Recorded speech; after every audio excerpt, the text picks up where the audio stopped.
யூசுவலாக வந்து பாரதி ராஜா சார் ஆஃபீஸ்க்கு போயிருக்கோம் புதுநெல்லு படுத்தும்போது ஒரு ஸ்டூடெண்ட்டாக நாங்கள் ஃப்ரெண்டாக போனதுன்னு கதை சொல்கிற பழக்கமெல்லாம் இல்லை ஆர்டிஸ்ட்டுக்கு, நீ வா நான் உங்ககிட்ட சொல்லணும் அப்படின்னாரு. சந்தோஷமாக போனேன், கதையை சொல்லி முடித்தார். இதை எழுதி முடிக்கிற வரைக்கும் எனக்கு வந்து உன் ஞாபகம் தான் வந்தது. எனக்கு நீ தான் பண்ணணும்னு நினச்சிட்டு இருக்கேன், என்ன உனக்கு ஓகேவா அப்படின்னாரு. எனக்கு உட்காரதுக்கே இருக்குது இல்லை, நீங்கள் என்ன எப்படி சொல்கிறீங்க அப்படின்னு. அண்டு ஒவ்வொரு வாட்டியும் அவரோட அப்ரூவலுக்கு வெயிட் பண்ணுவேன். ஷார்ட் ஓகேயா இல்லைனா அவரும் அதே மாதிரி சொல்லி கொடுப்பாரு.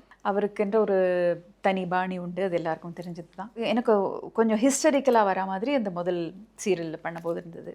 கொஞ்சம் அடக்கி வாசிச்சிருக்கேன் போல இருக்குது. என்னுடைய அண்டர்ஸ்டாண்டிங் இது டெலிவிஷன் மீடியா, சினிமாவை விட்டு இன்னும் க்ளோஸராக இருக்கும் கேமரா அப்படிங்கிற அண்டர்ஸ்டாண்டிங்கில் ஓவர் டூ பண்ண வேணான்னு. ஆனால் அவர் சொன்னார், நீ டிவிங்கிறதுனால கம்மியாலாம் நடிச்சுடாத, நீ ஃபுல்லாக பண்ணு, அப்போ தான் அதனோட இம்பேக்ட் இருக்கும். ஏன்னா நீ பண்ணுற கேரக்டர் அப்படி.